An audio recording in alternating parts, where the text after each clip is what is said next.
What up, YouTube? Asian Persuasion here, and today I am at YCS Houston here with my boy Simon He, who got top 32 with what deck, my friend? I played Odion Fiendsmith. Nice. I think they call it Tombkeeper here. Yeah, I was very confused when I saw it on the stream. I was like, what is something I haven't heard of? Yeah, it got me thrown off. It's definitely Odion though, I guess in our heads, but Tombkeeper, yeah. So how was the deck? How'd you like it? I think it's very good. I finished 10 wins and 1 loss in Swiss, and I lost in top 32. The only 2 losses was to Bricking, which this deck has a little bit of issue sometimes. It has 10 starters without the Fiendsmith stuff, so it should be enough, but sometimes it's not good enough. I lost to 2 Fiendsmith Risers, which is supposed to be a good matchup for this deck. It's built towards it. I beat 2 Fiendsmith Risers, and a lot of them, the rest was Malice, which is actually a slightly worse matchup for me. But I happened to have won against them. I was kind of surprised, but if you break against Fiendsmith Riser, then you can lose to any day if you break. Yeah, for sure. I mean, this deck is like really fun. It was the credits go to my friend Mario D'Amico and his Discord group with Christian Urena and Cam Neal. I think they were on the same deck. And I was just like, I picked something really relatively late, but it's not that complex of a deck. So you can play it like if you study it for like 2 days straight, you can play it quite well. My contribution was just a lot of theory with my friend Mario. I think the deck can be improved because as I was playing, I realized that there were some flaws with it. So basically, we decided to go for a board breaker approach mostly. Okay. So it's free the man, new TCG card, absolutely broken. I think most people know what it does right now, but I played against a really good player. He's still all good. My field spells affect a search. Yeah. This field spells affect a search whilst this is on the field, and this protects this from destruction, so I was really surprised. But so this normally searches this, and this sets a office trap, and then if you have 2 set cards, any cards, not just any cards, or a trap in the graveyard, you can search for a monster that says Temple of King somewhere, and whilst it's on the field, it becomes Temple of King. Also, some people might not know this, but like if you normal summon this and then you activate this, if they're detonated, they can pop this because this isn't Temple of the King until it fully dissolves. So that protection doesn't happen until then. You have 3 of these. This searches this essentially, and it can be an extender, but the combo doesn't usually. It's usually for games like turn 2 when you have more stuff in the graveyard. Yeah. So some people want to play 2 because they think it's too many normal summons. But the issue is this deck breaks a bit, so I wanted more of these. Yeah, more. Sometimes you side out 1 when you're going second, and if you are Necroquip as well, you discard the same with Engraver. You get to draw 1. Yeah. With Necroquip, the brick. But this is the extender. Like if you're playing against this deck, the point where you're supposed to ash is not here, unless your hand is like just terrible and you're just hoping. You're supposed to. Because if you ash, you're supposed to ash here to search this. Yeah. And if you do ash here, they can still set up something. But I won't recommend ashing this unless your hand is so terrible that you can't even deal with the like little half board when you ash this. This is the typical extender. If you ash this, sometimes the turn ends with like maybe 1 or 2 interruptions with Apophis, the Serpent Trap, Terraforming to search the field spell, and the OG Temple of King. For the continuous traps, we have 1. This is ridiculous. You set this off Rabbit, and then in a turn, a combination with these, you just pop. This is not once per turn either, the pop. So you just pop a lot of cards. You negate pop, you negate pop, you negate pop. That is crazy. I really want going second. I'll siding this out one of these every single time because like drawing this and this by itself is such a brick. Yeah. Drawing this by itself is fine because this sets this, so at least you have a negate and 2 bodies.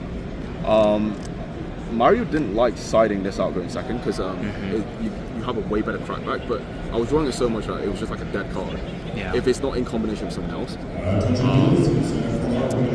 Also, like to the point that I might even cut this to 1 in the main deck so that I brick slightly less. My end combo isn't as strong, but if you end on the half combo and you use your interruptions correct, it's still enough most of the time. Yeah. For the Fiendsmith engine, it's very simple. Engraver, this, tracks, this. Like, I don't have anything else to say about it. But, basically,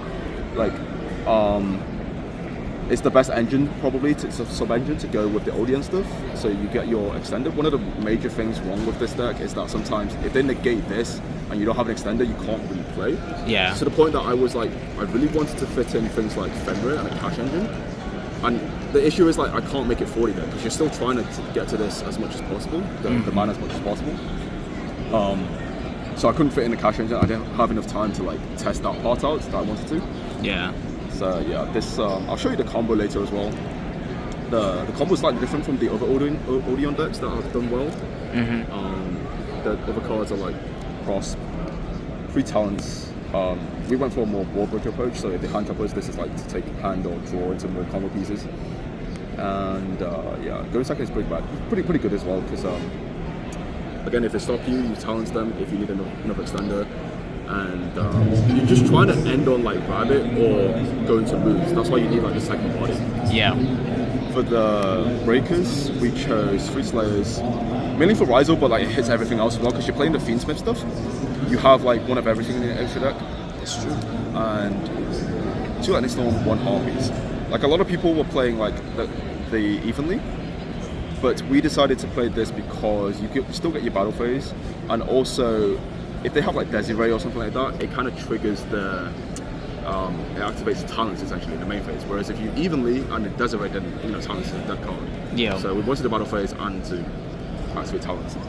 And the only hand traps is essentially Purge because you can play that card. Yeah. And Imperm.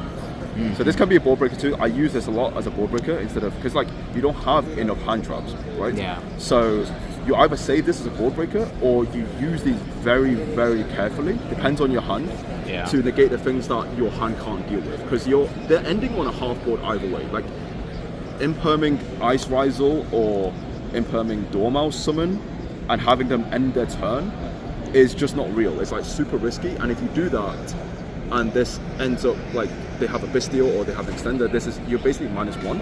Yeah. So you essentially you take the risk of not you don't do the high risk thing of ending their turn, and you let them get on half board, and you use these to stop the things that your hand can't deal with. Because like the rest of them, the breaker should be able to deal with the rest. So that is the main deck. Nice. 40 cards? Yeah, clean 40. Like, Clean 40. I wanted to add in cash or like maybe like even Call by the Grave, but I don't know what's to come, honestly. That's fair. For the side deck is 1 SP, 1 Silhouette Rabbit, the fusion thing that sets the traps after you summon it. So the thing about this card and the brick, the circuit, that a lot of people don't know, and I really dislike it because it'd be so much better if it wasn't like that. Where is circuits? Is that these are not trigger effects, they're ignition. So like you can't search like on summon, you can't set on summon, so that they can still like Desiree this. And if they Desiree, not Desiree, Paradise, and then Desiree this way. And if they do that and you can't get into OG Temple of Kings, then you can't activate your set traps that turn, and you can't really extend. And if you do that, if you do it on like a Paradise on this, then you can't reset the traps. So yeah, it's kind of huge, but I don't think a lot of people, like one of the major advantages is that people were playing badly against this deck. Yeah, they didn't know that choke point. Yeah. The Fiendsmith stuff, this is very standard. Yeah, this is all the Fiendsmith package. I don't think I need to speak much about that. It's just like you a lot of times you use the Fiendsmith stuff to sort of bait interruptions so that the man resolves. The only time you don't do that is if you have the man and terraforming and the field spell, so you can extend if you're trying to bait them to use the interruptions on the man, and then you have the field spell and you have Fiendsmith as well. Yeah. So the rest of the extra deck is Doom Dragon. This is pretty cool because you basically it's not an extender per se, but you can push this up when you have Desiree this equipped to it, and then it's also it flamberges a card a monster into their spell drops it. So go second to break boards is pretty cool as well. Yeah. This surprised a lot of people. I'll show you the combo, like I said. IP, because the combo ends on IP and you can SP in their turn. Typhon, which is really, really, really important, because one of the really cool things you can do against the Fiend Rizal deck is you let them use some of their interruptions on the Fiendsmith stuff, and you could you have to bait cross, or you do this on one of these two interruptions on dual drive if you can't deal with cross. Yeah. This is what I mean by you have to use your these 6 interruptions in their turn very carefully. Depends on what you can and cannot end with. So a lot of times you have this, or maybe this, and then you go into Engraver after you sorry, not Engraver, Requiem. Go into Requiem after you've baited the cross negate, and you go here. You send this to graveyard, you bounce detonator. So you have this for their turn, and then you after that play this. Yeah. And then you kind of play a little bit after Typhon, which is what most decks can't do. You set this, so that's another interruption. And of course, if you hard drew one of these traps as well, that's more interruption. So it's you get to play after Typhon, which is really, really cool. Yeah, it is so fun. Let's see. This here. Yeah. So the last card is Aggregator. That is for Slayer. You get to negate a board as well. Get rid of that cross negate. Fiendsmith Rising. Yeah. The side deck, I think it needs a little bit improving on, because the theory is that because we're on a breaker approach for Malice, apart from Lancia, I take out Purge as well, because Purge is really bad. Yeah. We just try to board breaker them. We let them do too much. The problem with this approach is that even if I have Evenly as well, but it turns out this is not so good, so I stop siding them. Even if you, and there's not that much stuff to side out as well, that's another issue. Yeah. Even if you board breaker them, they have so much follow-up that you can't really deal with the follow-up, even if you set up a half board after you break the board, because they have way too much follow-up, so you pretty much have to OTK them, which is very, very difficult. I so happen to have won all my Malice matches. I think I played 5 or 6. That's actually but crazy. I honestly think I got fortunate. I only broke through one Malice board going second. Other times I won going second was because I had Lancia. Yeah. And other than that, I won a die roll, so that really, really helped as well. So I think especially because this deck doesn't play Charmies as well, so you can't even Charmy in the draw phase and draw into the wall breakers. Yeah. So I think that is another approach that could be explored. It's just that again we had no space for the theory for the approach that we were going for. Yeah. Solemn is a generic going first card in case they have Evenly, because the Swamp Deity it's only main phase only, so you can't. Yeah, it's not Omni negating the battle. So you either have Desiree or you have this essentially. Ash Blossom. This could be drawn a lot weird because it's more impactful. Yeah. But Ash Blossom is for Charmies when you go first. We don't side this and going second. This is only for going first. So we take out the ball breakers for this and this essentially. Yeah. Or if we're playing against Malice, then it's these 9 going first. Yeah. And evenly. So against every other matchup, especially Fiend Rizal, we just have all the breakers. Yeah. And we just especially Fiend Rizal, that they can't really they don't really have that much follow up once they go through a lot of their Rizal stuff, and they lose their cross. Yeah. So that is the theory of the deck. I'll show you the combo, which is slightly different. Most of the time you don't end on this. Most of the time you just end on a half board after they interrupt you, and it's enough. Yeah. So the full combo is involving one any set card, set spell or trap, Engraver, and a way into the man, which is Anubis. Yeah. So you start with Engraver. You do the normal line of Track the Lurie. If I can find Lurie. He's hiding Lurie. from me. Yep. And then you go into Requiem. Go into Lacrima sends Requiem. This doesn't work if you don't open Engraver though, because you don't have enough Light Fiends in the graveyard because you're trying to end on Desiree as well with the interruption. Yeah, so. But if you open like this, it doesn't quite work. The combo is slightly different, slightly worse. Yeah. And then you can activate this, and then you can shuffle back this for Engraver. Now you can go into Necroquip and try and see if they nib you there to nip check them, but we didn't want to waste a Necroquip for turn 2 or even Prosperity. Yeah. So we just went straight into sequence. So like because they either nib here, Yeah. or they have to nib when you shuffle back these four, right? Yeah. Because if you do not, you go into Aghanim Day, and with this, then You still have Desiree on their turn. So you have to nib like here, essentially. So the next step is to make Aghanim Day and use the effect. So now you protect it from imperm somewhat, and now you summon the man.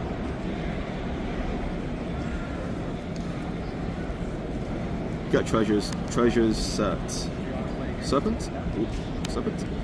And now this is where you have to have another like small trap to set. Any set. Yep. Yep. Set this. You activate this. You add circuit. Circuit. Special summons. Banish. Use effect. Search for Temple card. OG Temple. So like the back row space is very crucial to be able to manage well, and so is this space as well, like the main monster zone, because like in their turn you summon a lot with the traps as well, so it's like a lot of times you have to summon into the extra EMC. monster. Yeah. So we then go trap, summon this, and set The Omni negate Apophis. the Storm Dirty negates, and you summon that as well. And then you tribute these two to go here. And then you use this, and then you send these two away into The Doom Dragon. Yes. This is where the combo definitely changes right here. And now you can oh, sorry. Yeah, that's activated, obviously. Yeah. So we couldn't use this before because there'd be no space to equip this. Yeah. So now we do that. Now we set these two. Set the two. If they save imperm and things like that, it's actually fine because you still have a lot of bodies and you can still end on stuff, and like they still waste the card, and it's a lot of interruptions to deal with. So then you can go into link off the man last because just in case they somehow hold things. Yeah. It's still protected by destruction. You go to Silver Rabbit. And now you set Pop Trapper. Yes, you set Anguish, which is ridiculous number of pops. That card is crazy. And then you link these two into IP. This is a nasty board. So you have like one spell and trap pop once you use any trap. Like you can just activate this and then pop a spell you trap. Can pop something with this, pop something with this. Yeah. And then you can negate with this and then pop it. So like when they try to do Rizal stuff, you go like negate, and then afterwards you pop. Yeah. And then like you can go like the issue is space. So like after that, once you use that, you should IP into SP maybe. Into SP. So Another you interruption. still have like this summon into the other Swamp Deity. Again, you get to pop again, and then you do this, and then you get to negate and pop again. Usually that's enough. Usually like that's you don't even need Desiree. It's almost a little bit win more, but it's like for things like evenly potentially. Yeah. It's specifically evenly. You have to play in a way that you have to push this up so you have a space if they try to go battle phase, and then you use Lacrima in the battle phase, and you get back Aghanim Day and then Desiree, and then now you essentially the next thing is like SP, like banish, essentially two things like, and then your follow up is just insane and then this, too. And follow up's insane. Like if they don't get rid of this, then this doesn't come back obviously, but like these are very strong monsters to attack. You got big stats. Big stats on the. We didn't play Link. There's lots of like extra deck space that we could have used for like Link Spider. And I can't remember what the other one is. There was another one we were considering. So there wasn't that many situations where I missed Link Spider. I definitely think it doesn't need it, but with Link Spider you can use these because these are normal monsters except this one. To go into Link Spider and go into Moon or this, but it didn't really. It never really came up like specifically that, or when you get nipped for the nip token. I think like in turn 2, if you still have these and you can't go to Link Spider, you've already got your engraver, your Fiendsmith engine, so you don't need to go into Moon. You've already used this, so you don't need to. There's nothing really like you need to go into with these.